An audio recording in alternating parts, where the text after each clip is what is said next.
Hello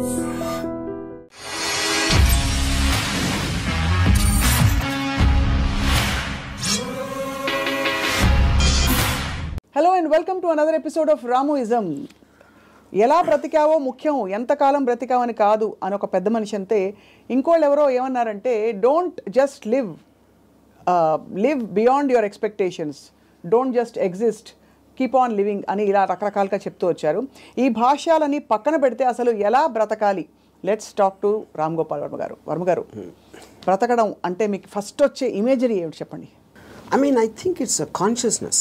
And if you're conscious that you are, you're seeing something or you're hearing something, అనేది దాని నుంచి మనకు వచ్చి కలిగిన ఒక kind of an emotional aspect అనేది you will feel alive because of that. So అప్పుడు ఆటోమేటిక్గా ఎలా బతకాలి అనే కాంటెక్స్ట్ వచ్చినప్పుడు చాలా సింప్లిస్టిక్ లైన్లో నీ ఇష్టం వచ్చినట్టు బతకమని చెప్పచ్చు. అంతకన్నా కాంప్లెక్స్ అనేది లేదు. పాయింట్ 1. కానీ ఇష్టం వచ్చినట్టు బతికే వాళ్ళు ఎంతమంది ఉంటారు అనేది next point. Most of the time మనం వేరే వాళ్ళ కోసం బతుకుతాం, మన కోసం మనం బతకం. బికాజ్ ఇప్పుడు మీరు కాన్షియస్గా మీరు పుట్టినప్పుడు ఆబ్వియస్లీ మీ పేరెంట్సో లేకపోతే పక్కన మీ సిబ్లింగ్సో ఇలాంటి వాళ్ళతోటి ఒక యాజ్ యూ కీప్ గ్రోయింగ్ మిమ్మల్ని కంటిన్యూస్గా ఒక ఇన్ఫ్యూజ్ చేస్తూ ఉంటారు. నువ్వు తమ్ముని బాగా చూసుకో, లేకపోతే అది చూసుకో, ఇలా చెయ్యి, అలా చెయ్యి, ఇది చేస్తే తప్పు అని constantly. Like Ayn Rand wrote a very beautiful article in a book called The New Left, Anti-Industrial Revolution. In that ఒక చాప్టర్లో కంప్రాచ్యూస్ అని, అది కంప్రాచ్యూస్ వర్ ఏన్షియంట్ ట్రైబ్. వాళ్ళు ఏంటంటే మనుషుల్ని డిస్ఫిగర్ చేశారు. వాళ్ళు లావ్ అయిపోయి లేకపోతే సన్నగా అయిపోయి సర్కస్లో ఫ్రీక్స్ షోస్లో పెట్టేవాళ్ళు. వాళ్ళని చూసి జనాలు ఎంటర్టైన్ అవ్వడానికి. యూనో, సో Ayn Rand ఏముందంటే modern day comprachicos are smart, they don't distort bodies, they distort minds. చూడటానికి పర్ఫెక్ట్ మనిషిలాగా ఉంటాడు అన్ని విధాలుగా, లోపల మైండ్ మొత్తం డిస్ఫిగర్ అయిపోయి ఉంటుంది. ఆ డిస్ఫిగర్మెంట్ ఎక్కడి నుంచి వస్తుంది? సొసైటల్ పర్పసెస్ కోసం మీకు సిన్, పాపం, పుణ్యం, legal, illegal, moral, social acceptance, ఇలాంటి 5-6 బంధాలతోటి మీరు ఇష్టం వచ్చినట్టు బతకకుండా అవతల వాళ్ళకి నచ్చేలా బతకటం అనేది ఒక ప్రోగ్రామ్ చేస్తారు. సో మీ లైఫ్ అంతా కూడా it's a conflict between what you want to do and what you have to do, what you're expected to do. అవును, ఈ మధ్యలో ఉన్నదే మీ కాన్ఫ్లిక్ట్ వస్తుంది. ఆ కాన్ఫ్లిక్ట్లో మీకు lows, highs, depressions, feeling of failure అన్నీ కూడా దాని డెరివేటివ్స్ దాంట్లోంచి. సో ఏ రోజైతే యువర్ ఎవ్రీ డెసిషన్ మీరు కాన్షియస్గా మీకోసం తీసుకున్నప్పుడు మీకు కాన్ఫ్లిక్ట్స్ అని ఉండవు అసలు. అసలు బట్ అసలు ఆ చుట్టూ ఉండే ప్రపంచం నుంచి కట్ ఆఫ్ చేసుకునే ప్రక్రియ చాలా క్లిష్టమైనది. That's the most difficult part. చాలా మందికి మీరు చెప్తున్న విషయాలన్నీ బుర్రకి బోధపడతాయి, బట్ బయటికి రావడం కష్టం అవుతుంది. How do you deal with that? అంటే see, first of all, I don't think people are designed to understand. I think it's against nature actually. ఎందుకంటే నేచర్లో కాన్ఫ్లిక్ట్ అనేది చాలా ఇంపార్టెంట్. అవును, మీరు యానిమల్స్లో తీసుకున్న కుక్కలు కొట్టుకునో లేకపోతే ఇవి కొట్టుకునో మనుషులు అలా వేరే వేరే ఎక్స్క్యూజ్ తోటి కొట్టుకుంటాం అని కొట్టుకుంటాం అనేది ఒక కాన్ఫ్లిక్ట్ అనేది లేకపోతే మీరు బోర్డు అంతా చచ్చిపోతారు. ఫస్ట్ ఏం చేయాలో తెలియదు, పొద్దున్న నుంచి రాత్రి నిద్రపోయారు. యూనో, సో అవతలోని అర్థం చేసుకోకపోవడం, అవతలోడి పాయింట్ ఆఫ్ వ్యూ అర్థం చేసుకోకపోవడం నుంచే కాన్ఫ్లిక్ట్ వస్తుంది ఎక్కడైనా. సో ఇప్పుడు అలాంటి దాంట్లో మీకు అది స్టడీ చేసి ఇప్పుడు నేను ఉన్నాను అనుకోండి, I never have a conflict with anyone. అది ఎందుకు? Because I believe each of us are born, మనం బార్న్ అయినప్పుడు ఒక బ్లాంక్ మైండ్తో పుట్టాం. నేను పుట్టిన సర్కమ్స్టాన్సెస్లో నా పేరెంట్స్, నా చుట్టూ ఉన్నోళ్ళు, నా ఎక్స్పీరియన్సెస్, నేను చదివిన బుక్స్ ఇవన్నీ కలిపి దాని రెసిడ్యూ నుంచి నా పర్సనల్ డెవలప్ అవుతుంది. That will be completely different with you. ఎందుకంటే మీరు పుట్టిన సర్కమ్స్టాన్స్ దాకా నేను చెప్పిన ఫ్యాక్టర్స్ అన్ని మీకు వేరు ఉంటాయి. అవును, each and every person will have a different thing. అప్పుడు నన్ను మీరు అర్థం చేసుకోవాలని అనుకుంటాం. First of all that is a fundamental mistake. అప్పుడు ఆ పరిస్థితి లేనప్పుడు మీరు ఐదర్ బ్లైండ్గా నన్ను నమ్మాలి, ఒక రిలేషన్షిప్ ఆస్పెక్ట్లో ఒక పార్టీయో గ్రూపో లేకపోతే ఎంప్లాయీ గాను, ఎక్స్ గాను, వై గాను. But deep inside me personality ఉంటుంది. అది ఎంత స్ట్రాంగ్గా మీరు బయట పెట్టగలుగుతారు, దాస్తున్నారా, లేకపోతే మీకు మీరే గిల్టీగా ఫీల్ అవుతున్నారా, ఏంటి ఇలాగా ఆలోచిస్తున్నాను అని. ఇప్పుడు ఫర్ ఎగ్జాంపుల్ 10 commandments లో one of the biggest commandment is thou shalt not covet thy neighbour's wife. అవును, కరెక్ట్. అంటే ఇప్పుడు అది రాసినప్పుడే ఇలాంటి బుద్ధులు ఉంటాయని వాళ్ళకి అర్థమైంది, ఎవరైతే రాశారో దేవుడా ఎవర్ ఇట్ ఈస్ యూనో. అప్పుడు నేనేమంటానంటే పక్కింటోడి భార్య అని చూడకూడదు, కరెక్టే, కానీ పక్కింటోడి భార్య మేఘన్ ఫాక్స్ లాగా ఉంటే ఏంటి పరిస్థితి? అప్పుడు చూడకూడదు అనేది కరెక్ట్, ఓకే ఫైన్. కానీ మనకున్న మైండే, మనకున్న బుద్ధో చూసేలా చేస్తుంది. అప్పుడు ఏంటి, మీరు సీక్రెట్గా చూస్తారు. సీక్రెట్గా చూస్తే ఓకేనా అంటే, but that is again huge other aspect. Similarly నేను ఒక చోట పని చేస్తున్నా, నా బాస్కి నాకన్నా మంచి లైఫ్ స్టైల్ ఉంది, ఆడ కారు ఉంది, నా దగ్గర లేదు, ఆడ దగ్గర ఏదో ఉంది. అప్పుడు నేను ఈయన కొట్టేసి తీసుకోవాలని నేను అనుకోవచ్చు కదా. But then I'm stop by my fear or the legal aspect, తర్వాత కాన్సిక్వెన్స్ అని కొంతమంది చేసేయచ్చు, which will become criminals in the view of society. So ఇప్పుడు గుడ్ బ్యాడ్ అనేది లేదు, పాపం పుణ్యం లేదు, ఇవన్నీ కూడా మనం పర్స్పెక్టివ్స్లో క్రియేట్ చేసుకునే అర్థమైన రోజు మీరు నిజంగా చాలా హ్యాపీగా అవుతుంది. That is what is called ఎలా బతకాలి అనేది అండర్స్టాండింగ్తో బతకాలి. Understanding of issues, understanding of conflicts, understanding of మీకున్న రిలేషన్షిప్స్. రైట్. అట్లా చాలాసార్లు ఏంటంటే సొల్యూషన్ కాకుండా they only want to talk about problems. Correct. ఎందుకంటే సొల్యూషన్ వచ్చేస్తే మళ్ళీ మీకు బరువు పడుతుంది. Then you look for another problem. Because ఆ ప్రాబ్లం లేనిదే మనకు బతకడం చేత కదనా. అంతే. ఈ ఉదాహరణకి నాకు పెళ్ళి అయినప్పుడు I basically was a Ilaiyaraaja fan. My wife use to like ghazals. మా ఇంట్లో ఒకే టైప్ పడుతుంది ఒక చిన్నది. ఇళయరాజా తనకేస్తుంది, నాకు గజల్ ఎలా కూడుతుంది. అప్పుడు నేనేం చేసేవాడిని, నేను రోడ్ మీదకి వెళ్ళి ఫుట్పాత్ మీద కూర్చుని వాక్మెన్ వినేవాడిని ఇళయరాజా సాంగ్స్. అది నా దృష్టిలో సొల్యూషన్. బట్ తన దృష్టిలో ఇట్ ఈస్ డిఫైన్. అంటే అప్పుడు తన టేస్ట్కి నన్ను కన్వర్ట్ అవ్వాలి అని అనుకోవడానికి, లేకపోతే నా టేస్ట్కి నువ్వు కన్వర్ట్ అవ్వాలి, అప్పుడే కాన్ఫ్లిక్ట్ వస్తుంది. మీరు అనుకోలేదు. అది కాకుండా నేను అనుకోలేదు. నేను ఎందుకంటే నేను ఎవరిని కూడా I will not ask them to change. I will not ask anybody to live for నాలాగా బతకదు. నేను ఎవరిని అడగను, నా కోసం బతకమని నేను ఎవరిని అడగను. That individuality I think is the most biggest gift nature or God he's given us. ఆ ఇండివిజువాలిటీని మీరు సొసైటీ కోసం త్యాగం చేసినప్పుడే మీరు బతికే విధానం అంతా కూడా it will become a big headache. అసలు ఎలా బ్రతకాలి అనే క్వశ్చన్కి what is the trigger, possible trigger in anybody's life or journey? So ఇప్పుడు ఫర్ ఎగ్జాంపుల్ నేను నా ఆల్మోస్ట్ ఒక ఇంజనీరింగ్ కాలేజ్ ఫైనల్ ఇయర్ వరకు కూడా బతికాను అంతే. బతకడం అంటే ఎలా బతికాము, పొద్దున్న లేసాం, భోజనం చేసాం, టిఫిన్ తిన్నాం, ఏదో చదవమన్నారు చదివాం, స్కూల్కి వెళ్ళాం, ఎగ్జామ్స్ రాసాం, ఏదో ఫ్రెండ్స్ ఉన్నారు. అదే అంటే this is just routine, day after day of repetition of that. ఏ రోజైతే కాన్షియస్గా నేను ఒక ఫిల్మ్ మేకర్ అవ్వాలి అని ఒక ఆబ్జెక్టివ్ నేను తెచ్చుకున్నాను ఒకరోజు, వేరియస్ ఫ్యాక్టర్స్ అయి ఉండొచ్చు, అప్పుడు మీరు ఆ పర్టిక్యులర్ గోల్కి రీచ్ అవ్వటానికి ఒక డెసిషన్ తీసుకున్నారు కాబట్టి every day every minute becomes interesting. మీరు రీచ్ అవ్వకపోవచ్చు, చాలా ఫాస్ట్గా అవ్వచ్చు, లేకపోతే స్లోగా అవ్వచ్చు, కానీ ఎవ్రీ థాట్, మీరు బతికిన ప్రతి నిమిషం ప్రతి క్షణం దాని వైపు చూస్తున్నారు కాబట్టి మీరు అడుగు వేయటం ఉంటుంది. అడిగేసారా, పరిగెత్తారా, కింద పడ్డారా, మళ్ళీ లెగిసారా అన్నది, కానీ you are continuously travelling towards that is the right way to live. అప్పుడు దానికి ఆబ్జెక్టివ్ అనేది లేకపోయినప్పుడు నేను ఇందాక చెప్పినట్టు you are repeating every day అది without any change at all. So ప్రయత్నం అనేది ముఖ్యం, as long as you are walking in the direction of your dreams.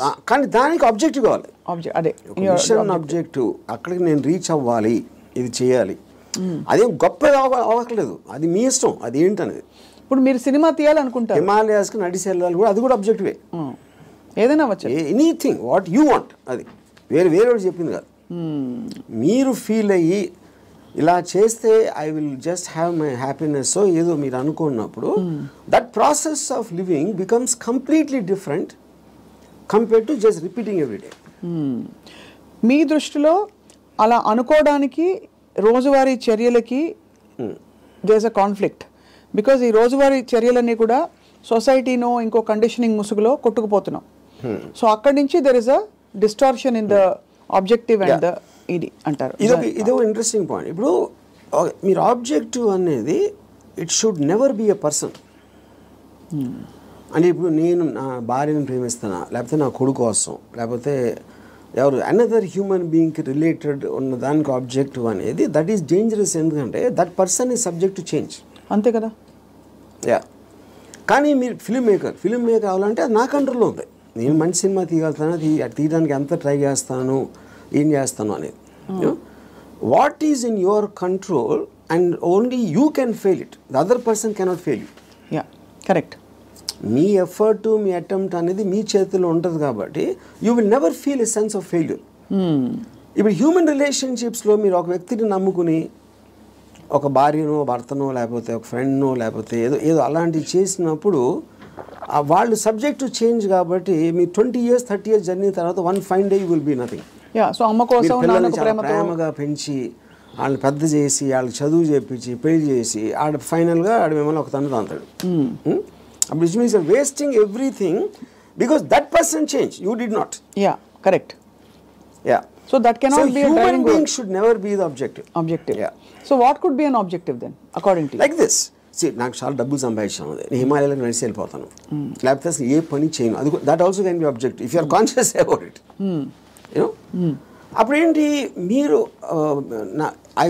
నేను అనుకోండి, I look forward to every time I wake up in the morning. I just get a pleasure to see that this is what I can do. This is what I'm supposed to do today. These meetings now ఉన్నాయి X and Y. Continuous excitement on that. So excitement is the actual point. You know? Right. Excitement is an emotion actually. If you look at it, you know, మీరు ఇప్పుడు అంటే purely happiness sadness అనేది they're associated with memories. They're about degrees. అది correct. ఒకరోజు సాడ్గా ఉండొచ్చు, ఒకరోజు హ్యాపీగా ఉండొచ్చు, ఒక మూమెంట్ ఇది మారచ్చు. Excitement also can be negative but still it makes you feel alive. Correct. Yeah, because excitement is negative because it is temporary. Yeah, I mean, see, you have taken a decision where there is a certain risk, for example, but still that is exciting. Correct. Me adrenaline rush అయితే వస్తుంది కదా మీకు. So continuous excitement feel అవటం is the best way of living. ఎలా బతకాలంటే ఎక్సైట్మెంట్తో బతకాలి, one single word. అప్పుడు అది మీకు ప్యాషన్ ఇస్తుంది. You might yourself be psyching yourself up, but there is nothing wrong with that. మీరు ఒక దాన్ని ఆస్వాదించాలి అనేది ఆబ్జెక్ట్లో ఉండదు, అది మీరు ఫీల్ అయ్యే దాంట్లో ఉంటుంది.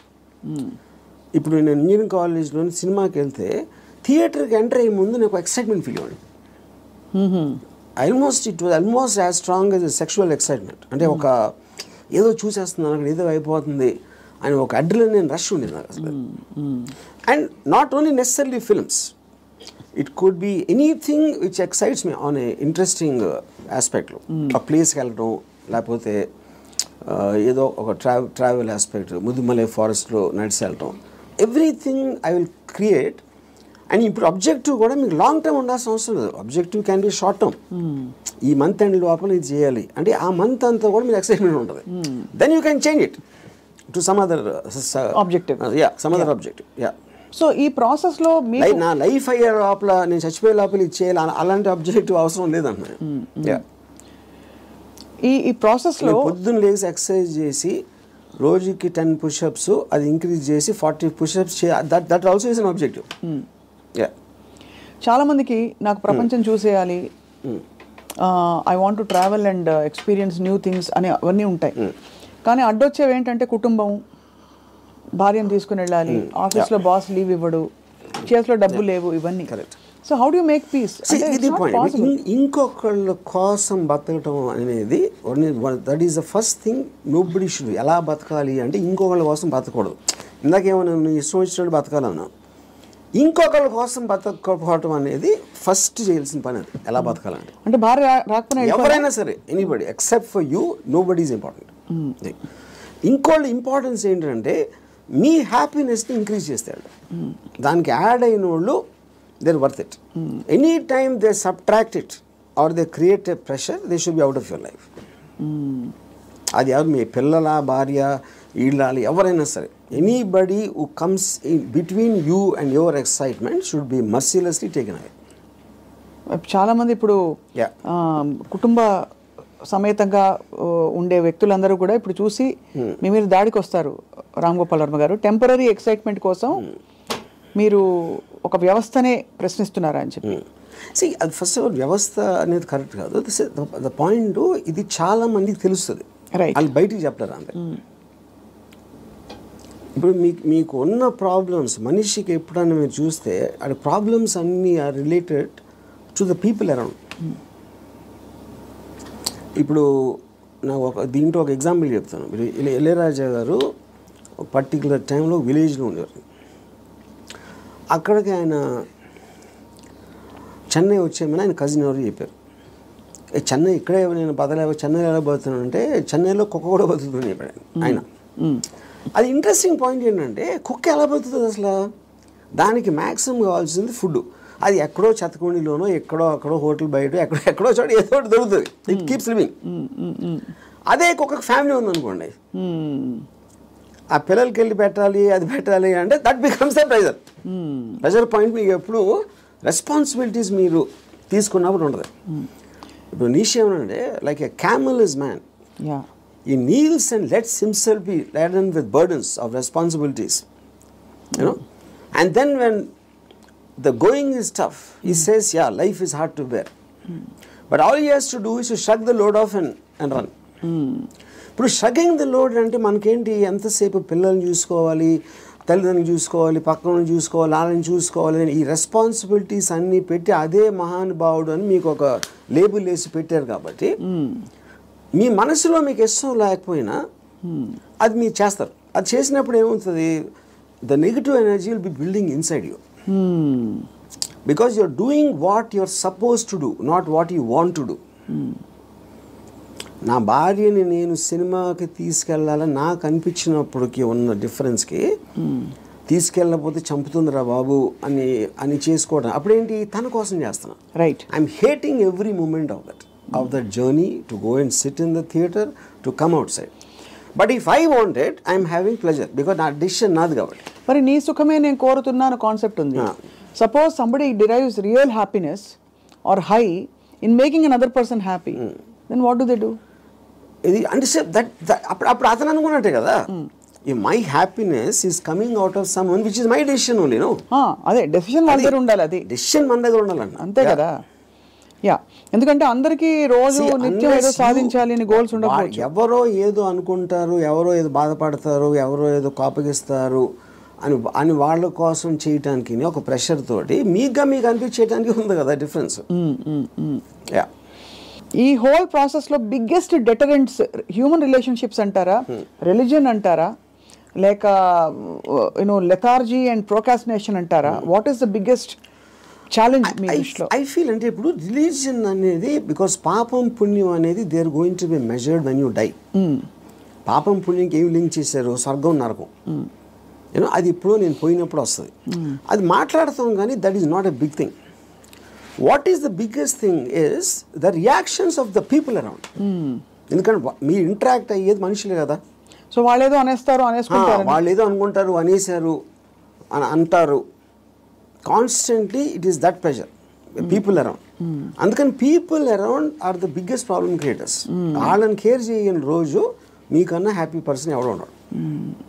అదేదో ఎలా ఉందంటే, ఇప్పుడు నన్ను ఎవరన్నా చాలా తెలివైన వాడు అన్నాడు, ఇంకోటేమో పెచ్చినా కొడుకు అంటారు.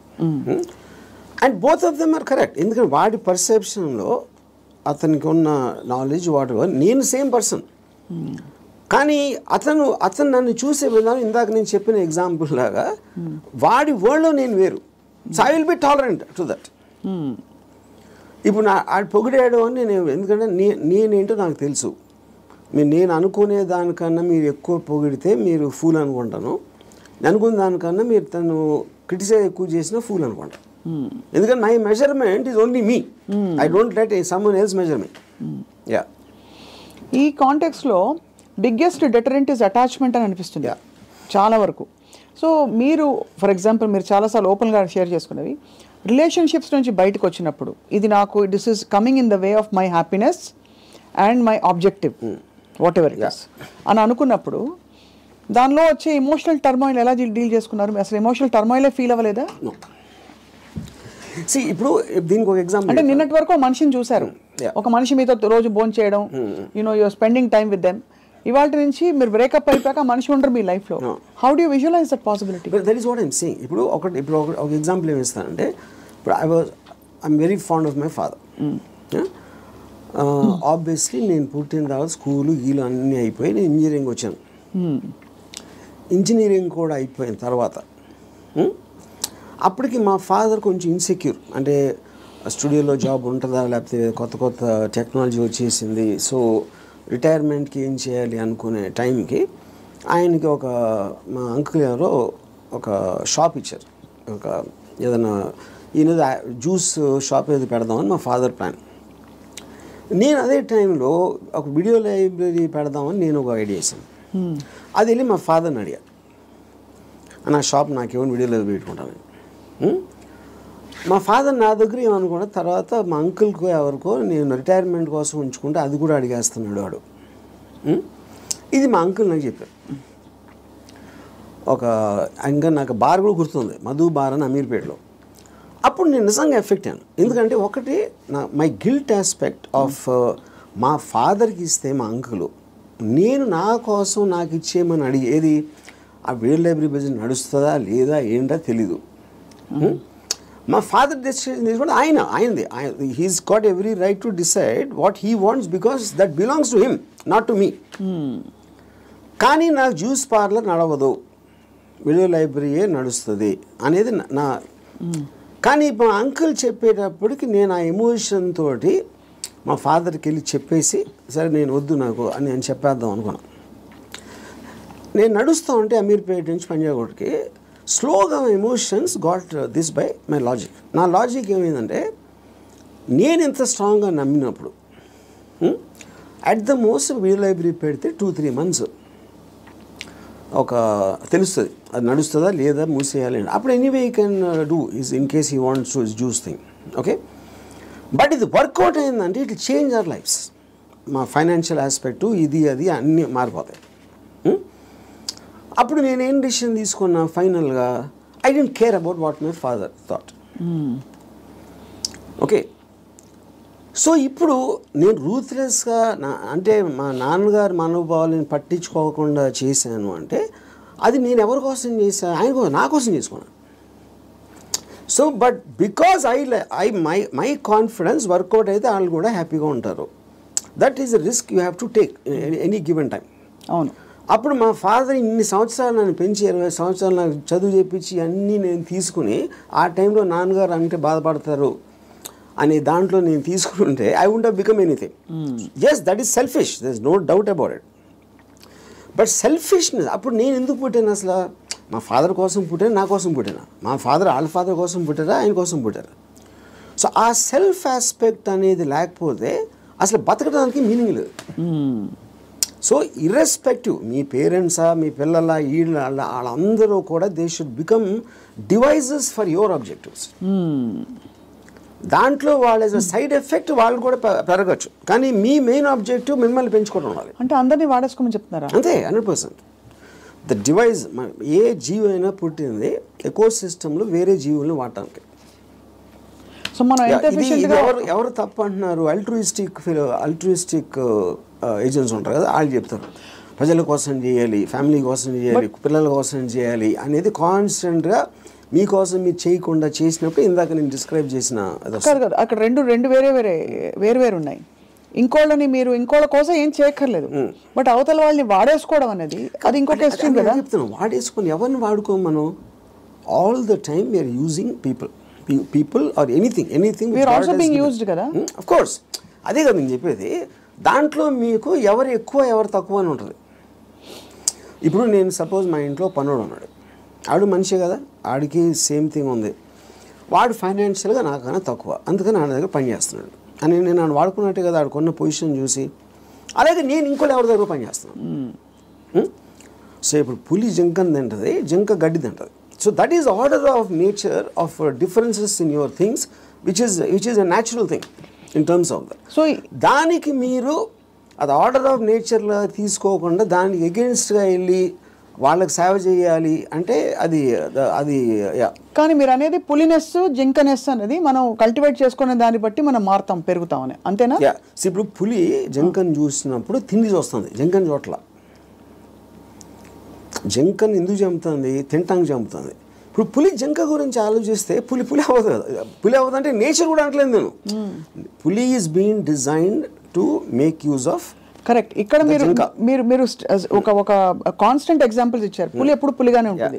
బట్ మనుషుల ఎవల్యూషన్ లో పులినెస్ జింకనెస్ అన్నది వాళ్ళ ఎవల్యూషన్ ని బట్టి పెరుగుతుందా? ఉదాహరణకి మీరు 10 ఏళ్ల క్రితం 10 మందిని వాడుకున్నారు. మీకు ఆ డిఫరెన్స్ ఎప్పుడు ఉంటుంది కదా మనుషుల్లో కూడా. ఇప్పుడు for example different political systems, philosophical సిస్టమ్స్లో మీరు ఫ్యూడలిజం ఆస్పెక్ట్ అయిపోయింది, డెమోక్రసీ ఉంది, మిక్స్డ్ ఎకానమీ ఉంది, కమ్యూనిజం ఉంది.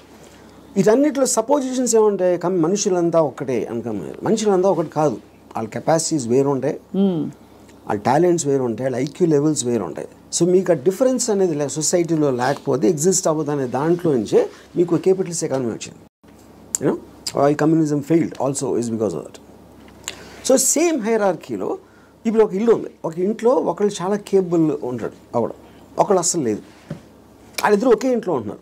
Possibly they are born also to the same persons, circumstances కూడా సేమ్. అప్పుడు ఏ విధంగా మీరు ఆ డిఫరెన్స్ చూపిస్తారు? ఇప్పుడు ఆ డిఫరెన్స్ అప్పుడు ఇప్పుడు నాకు తెలిసిన ఒక ఫ్యామిలీ ఉంది, అతను చాలా successful husband, he's having an affair with somebody. So ఇప్పుడు తను he's expecting the wife or any associated family to just be quiet. You know ఎందుకు? అసలు నేను లేకపోతే వాళ్ళకి లైఫ్ స్టైల్ అక్కడ, కార్ నేను కొనిచ్చాను, నేను ఇల్లు కట్టించాను, నేను ఇది చేశాను, I did so much. But that is not how they will feel. Just because మీకు ఒక కిరీటం వచ్చేసింది కాబట్టి, వైఫ్ అనే కిరీటం వచ్చింది కాబట్టి మీరు అప్పుడు సోషల్లీ యాక్సెప్టెడ్ దాంట్లో పెళ్ళాన్ని బాగా చూసుకోవాలి. ఎవరు చెప్పారు? సొసైటీ చెప్తుంది. ఆర్ వేరియస్ కైండ్ ఆఫ్ ఇది ఇందాక అది మీరు whether it is religion related or social related or moral related, whatever it is, others are telling it. అప్పుడు ఆ కన్విక్షన్, ఆ కరేజ్ తోటి she will ask for whatever she wants to ask. But ఇతనికి ఇండిపెండెంట్గా he likes the other girl. అది తనకు వచ్చే happiness ఆ అమ్మాయిలో ఉంది, ఎక్కడ లేదు. అప్పుడు వాడు ఎవరి కోసం బతకాలి? అంటే చెప్పాలంటే నన్ను త్యాగం చేసుకుని వాళ్ళు ఎవరో ఏదో అనుకుంటారు అనే దానికోసం సాక్రిఫైస్ చేయటమా? ఎవడేమంటూ కేర్ చేయకుండా నా అసోసియేషన్ బతున్నా అనేది కరెక్టా? ఇక్కడ ఒకటి, ఇక్కడ వీడికి కొత్త అమ్మాయి నచ్చిందని కూడా అంత సీన్ కూడా లేదు. వీడికి పెళ్ళాము కావాలి, కొత్త అమ్మాయి కూడా కావాలి. సో పెళ్ళాము ఉండాలి కాబట్టి ఎందుకంటే పనులు చేసి పెట్టడానికో, సొసైటీకి చూపించుకోవడానికో, whatever it is, he wants the wife also. If the wife it can be guilt also, whatever. But if the wife wants to walk away, she should also be given, whether it's adunu possessive ga ela untavu. I am talking about individuals. I am not talking about husband and wife. Correct. And she also has the right to walk away saying I don't need your car. If you don't feel that towards me, I don't feel this towards you. Whatever it is, whether it's valid, justified or not. అది కూడా చెప్తున్నా. ఇప్పుడు నేను wife place లో ఉంటే నేను అన్ని ఉంచేసుకుంటా, okay no problem అని. నీ కారు నాకు వద్దు, నేను ఎగోగలను, కారు ఉంచేసుకుంటా నేను. అక్కడే మీకే కనుక కారు అవన్నీ ఉండుంటే, సపోజ్ మీ ఎకనామిక్ హ్యాండ్ పైన అనుకోండి, మీరు వైఫై ఉండి మీరు అప్పుడు లెఫ్ట్ లెగ్ తో తను వెళ్ళిపోతారు. నన్ను తక్కువ చేసేసి అమ్మాయి దగ్గరికి వెళ్తావని ఈగో హర్ట్ అవుతుంది. So everything that's being dictated here is పరస్పర మ్యూచువల్ ఎకనామిక్స్. దాన్ని దాటుకుని ఇంకేమన్నా ఉందో నాకు తెలియదు, కానీ ఐఎమ్ జస్ట్ సేయింగ్ మీరు చెప్తున్న situation that is again related to sense of righteousness. ఎవరు రైట్ అని వాళ్ళు ఫీల్ అవుతున్నారు. ఇప్పుడు నేను అనుకోండి, I will be very okay with my girlfriend or my wife want somebody else, I will respect her wish. And you still live with her as husband and wife? If I want to, if it doesn't make a difference to me. I don't want to live with anybody, that's a different different thing. But I have no problem. అంటే you mean in a context of relationship where you are with somebody, ఆ వాళ్ళు నాకు ఫలానా వాళ్ళు నచ్చారంటే you don't mind that అంటే. No not at all. ఇది నేను even before I was married engineering కాలేజ్లో కూడా this is a girl I was in love with and she was in relationship with somebody else. I was waiting for the relationship to break so that I might get a chance. నేను అలా ఆలోచించాను ఇప్పుడు. ఓహో, break అయితే maybe I will get her అని. ఓహో, వాళ్ళ relationship break అవుతాయి. సో ఆ రిలేషన్షిప్ని చెడగొట్టడానికి నా ప్రయత్నం నేను చేస్తూ ఉన్నాను చాలా సటిల్గా. అక్కడ మీ హ్యాపీనెస్ ముఖ్యం కాబట్టి అది నా ఎఫర్ట్, అది నా ఆబ్జెక్టివ్. ఇక్కడేమో వీడియో పార్లర్ లాక్కున్నారు. అది కరెక్ట్. సో మొత్తానికి మీకు ఏది కావాలో మీరు హ్యాపీనెస్ తోటి నాకు కావాల్సిన దానికోసం నేను నా కెపాసిటీని ఉపయోగించుకుంటాను. సో ఆ గంధపు గాలి ఇతరులను కూడా తాకి వాళ్ళు కూడా బాగుపడితే అదొక సైడ్ ఎఫెక్ట్. అది నా ఇంటెన్షన్ కాదు. అలా ఒక సృష్టిలో జరిగిపోయే అద్భుతాల్లో ఇది కూడా ఒకటి అంతే. వాళ్ళు కూడా కాబట్టి మీకు ఇష్టం వచ్చినట్టు మీరు ఉంటారు అంటారు. ఇష్టం వచ్చినట్టు ఉండాలి. నో, బట్ యాక్చువల్లీ అది కూడా ఒక ఫ్లీటింగ్ ఇది కదా ఆర్జీవి గారు. మీరు యూ కీప్ ఆన్ చేజింగ్. ఒక 10 సార్లు మీకు సినిమాలు తీయడం వచ్చేసాక 11వ సినిమా కొత్తగా తీస్తా, డిఫరెంట్గా తీస్తా అనుకుంటారు. అలాగే హ్యాపీనెస్ చేసి ఏ హోగయా అని చెక్ లిస్ట్ పెట్టుకుని వెళ్ళిపోతూ ఉంటే నెక్స్ట్ ఏంటి ఏమొస్తుంది? ఒక అమ్మాయి అయిపోయింది, 20 అమ్మాయిలు, 30 అమ్మాయిలు, 50 అమ్మాయిలు. మీరు ఆబ్జెక్టివ్స్ మారుతూ ఉంటాయి కదా depending. C like I'm not the same person 20 years back, maybe 20 years before that. So మీకు న్యూ డేటా వచ్చే కొద్దీ మీకు న్యూ ఆబ్జెక్టివ్స్ ఫామ్ అవుతూ ఉంటాయి. ఈ పర్టికులర్ టైంలో నాకు ఏది ఎక్సైట్మెంట్ ఉంది, ఇవాళ పొద్దున్న వేరే ఉండొచ్చు, లాస్ట్ మంత్ వేరే ఉండొచ్చు. సో మీకు డేటా అనేది మీకు కాన్స్టెంట్ స్ట్రీమ్ ఇన్ఫ్లో వస్తున్నప్పుడు ఆటోమేటిక్గా మీకు ఆబ్జెక్టివ్, ఏ రోజు అయితే ఆబ్జెక్టివ్ లేదో అప్పుడు మీరు బోర్డమ్ వస్తుంది. Correct. That is when you start repeating the time. ఇప్పుడు ఈత కొట్టి మొత్తం మునిగిపోయిన వాళ్ళు ఉంటారు రిలేషన్షిప్స్ కాంటెక్స్లో, ఏదో సిచ్యువేషన్ కాంటెక్స్లో. అక్కడ పక్కన చేపలు వచ్చి కరిచినా లేకపోతే ఊపిరి ఆడకపోయినా వాడు, మీరు జస్ట్ ఒడ్డున నిలబడి కాళ్ళు తడుపుకోవాలి, ఇమోషనల్గా దిగిపోకూడదని మొదటి నుంచి చెప్తూ వచ్చారు. బికాస్ అల్టిమేట్లీ అన్నిట్లో చూస్తే మీకు అడ్డొచ్చేది ఇమోషనే. Correct. What is it that stops you from making a certain decision in your life which you feel is, you know, is good for you but you don't want to do it, is emotion. Yeah, but emotion ikkada A context అంటున్నారు? See, it also the decision you don't make because of your foresight. Of sometimes ఇలాంటి decision తీసుకుంటే ఇలాంటి అవ్వటానికి ఆస్కారం ఉంది అని ఆ కాన్సిక్వెన్స్ని you might not want to bear. So అది అగైన్ సెల్ఫ్ సెంట్రిక్ అంటారు, self protective and self predicting instinct, capacity to foresee. So మీరు అనేది డెసిషన్ తీసుకోకపోవడం కూడా ఒక్కోసారి not just emotion but your ability to say that అమ్మో ఈ డెసిషన్ తీసుకుంటే నాకు ఇలా అవ్వచ్చు, అల్టిమేట్లీ నేనే మళ్ళీ సఫర్ అవుతాను, అంతేనా? ఇప్పుడు ఫర్ ఎగ్జాంపుల్ నేను నా డివోర్స్ అయినప్పుడు నేను any decision related to someone else, somebody will get hurt. ఇప్పుడు ఆ హర్ట్ని I will have to measure it against my hurt, my whatever my feelings at that time. అప్పుడు నేను ఒక 7-8 years నేను నా డాటర్ని కూడా చూడలేదు. Various reasons. ఎందుకంటే I was so busy in Bombay and I am not a person who is into children at all. So అప్పుడు ఎందుకు షీ వాజ్ మేబీ తను 8 ఎంతో ఉంటుంది. ఒక 15-16 వచ్చిన తర్వాత ఫస్ట్ టైం నేను మాట్లాడాను. నేను ఎలా మాట్లాడాను, అసలు నేను అలాంటి నాకు ఒక గుడ్ క్యారెక్టర్ చెప్పడానికి కానీ నేను అనుకున్న దానికన్నా వర్స్ట్ పర్సన్, నువ్వు విన్నదానికన్నా నీకు ఎవరైనా చెప్పిన దానికన్నా నేను నా గురించి తప్ప ఎవరి గురించి ఆలోచన. ఇది మా ఫస్ట్ లైన్ నేను చెప్పింది 8 ఏళ్ళేక. అది ఎందుకు చెప్పాను, ఇట్స్ ఎ క్యాలిక్యులేటెడ్ థింగ్. ఇప్పుడు నేను తన దగ్గర నా రెప్యుటేషన్ మంచిగా ఉండాలి అని నా ఎమోషన్ అయినప్పుడు నేను అలా చెప్పాను కాదు కదా. I don't care what she thinks about me. Correct. So I want to be truthful, ఇది నేను అని చెప్పాను. అప్పుడేంటి, then they will get cultivated to that. So ఇప్పుడు ఎప్పుడు మనం మాట్లాడినప్పుడు మీరు ఎంత క్యాజువల్గా చెప్తారో అంత క్యాజువల్గా వాళ్ళు తీసుకుంటారు. మీరు వాళ్ళు ఏదో మహా ఇది జరిగిపోయింది అన్న బిల్డప్ ఇస్తే వాళ్ళు కూడా అలా తీసుకుంటారు. సో ఈ సైకలాజికల్ ఆస్పెక్ట్ అనేది నాకు అర్థమవుతుంది కాబట్టి I will know exactly how to talk to people. అది అన్నిసార్లు వర్కౌట్ అవుతుందని చెప్పట్లేదు. వర్కౌట్ అవ్వకపోయినా నాకు no problem, because I'm already willing to bear the worst situation based upon my decision. నేను తీసుకునే 10 డెసిషన్స్లో 8 ఫెయిల్ అవుతాయి ఎప్పుడు, but 2 will work. So far they worked. So the point is to keep on making decisions is how you have to live. ఎలా బతకాలంటే నిర్ణయాలు తీసుకుంటే పోవాలి అంతే. ఇప్పుడు మీ దృష్టిలో ఇర్రెస్పెక్టివ్ ఆఫ్ ద కాన్సిక్వెన్సెస్. మీ గురించి మీరు అన్నట్టుగా 5గురిని అడిగాం అనుకోండి, ఒకళ్ళు అంటారు అబ్బా ఏం జీనియస్ అంటారు, ఇంకోళ్ళు అంటారు మేధావి కానీ పాపం ఈ మధ్య ఏదో కొంచెం డిస్టర్బ్ అయినట్టున్నారు అని అంటారు, ఇంకోళ్ళు అంటారు అబ్బా అమితాబ్ బచ్చన్తో సినిమాలు తీసి ఇప్పుడు ఎందుకు చిన్న చిన్న వాళ్ళతో పిచ్చి సినిమాలు తీస్తారంటారు, ఇంకోళ్ళు రకరకాలు అంటారు. Nothing or none of these effective. None of them.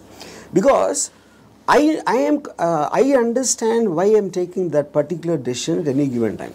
వాళ్ళందరికన్నా వాళ్ళు బయట నుంచి వాళ్ళకున్న పర్స్పెక్టివ్ చూస్తున్నారు. నా పర్స్పెక్టివ్ అది కాదు.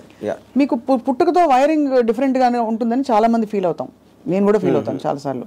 బికాస్ అందరికీ ఇది పాసిబుల్ కాదు. మీరు ఈ పాసిబిలిటీని ఆఫర్ చేస్తున్నారు, నీకోసం నువ్వు బ్రతుకొని వినడానికి చాలా బాగుంది. ఒకరోజు లవ్ యువర్ సెల్ఫ్ అని థియరీస్ బోల్డ్ వచ్చాయి. అది ఏంటంటే go pamper your self, go to the salon, get pedicure, manicure, ఈ అల్పమైన లెవెల్ నుంచి రకరకాల కానోటేషన్స్ వచ్చాయి. But nobody has actually got the courage to do what your saying, to abandon, to quit what they have and go after. Courage కాదు అది, it understanding. Courage is got nothing to do with that. అది మీకు అర్థమైనప్పుడు, if you understand what is the source of, ఇప్పుడు ఈ నమ్మకాలకి ప్రేమలకి ఈ బంధాలన్నీ, I believe that it is done for the society. ఇప్పుడు సొసైటీలో మీకు లార్జ్ గ్రూప్ ఆఫ్ పీపుల్ని కంట్రోల్ చేయాలంటే you cannot do it, because animals, human beings were animals at some point of time. So they all are very independent and individualistic. They don't live, no animal lives for the sake of another animal. For example, మీరు దాన్ని ఆర్టిఫిషియల్గా మీరు ఎందుకు తిప్పారు society కోసం? ఇప్పుడు pack యానిమల్స్లో మీరు human beings అంత లార్జ్ గ్యాదరింగ్స్ ఎందుకు రావంటే, ఏది బలవంతమైన ఒక కుక్కలు ఉన్నాయనుకోండి, 2 కుక్కలు బలవంతంగా ఉంటే 2 కలిసి కొట్టుకుని విడిపోతాయి. యూనో, ఆ విడిపోకుండా లార్జ్ నెంబర్స్ చేయాలంటే దాన్ని కంట్రోల్ చేయడానికి నార్మల్ ఒక హ్యూమన్ బీయింగ్తో వల్ల కాదు. That is when they got in all this religion, moral aspect, social aspect, వీటన్నిటితోటి కంట్రోల్ చేయడం మొదలుపెట్టారు. అది నాకు అర్థమైపోయింది కాబట్టి నాకున్న నాలెడ్జా, ఇంటెలిజెన్సా, whatever it is, understanding తోటి, సో నేను సొసైటీలో ఉండి యానిమల్ పోతున్నాను. దీన్ని యానిమల్ అని ఎందుకు అంటున్నాను? I follow the law. I don't care about religion, because religion అనేది it's a device to control, placed by the people. Human beings create చేసింది కంట్రోల్ చేయడానికి అనేది నాకు అర్థమైంది కాబట్టి అది నేను కేర్ చేయను. So whatever is useful for me in my objective, provided I have identified that, దానికి తగ్గ తీసుకుంటాను దాంట్లో నుంచి. And that will keep on changing depending on new information and my new objectives. So మీరు ప్రొలాంగ్డ్గా ఎవరి పట్ల, ఏ వ్యక్తి పట్ల, ఏ స్త్రీ పట్ల you have not been emotional ever, ప్రొలాంగ్డ్గా? అంటే ప్రొలాంగ్డ్ అంటే see that is also you are creating an objective. ఈ అమ్మాయితో విపరీతంగా ప్రేమలో పడిపోవాలని కూడా ఆబ్జెక్టివ్ నేను క్రియేట్ చేసుకుంటాను. It is not happening out of my control. Okay. I decide I want to be in love with this person.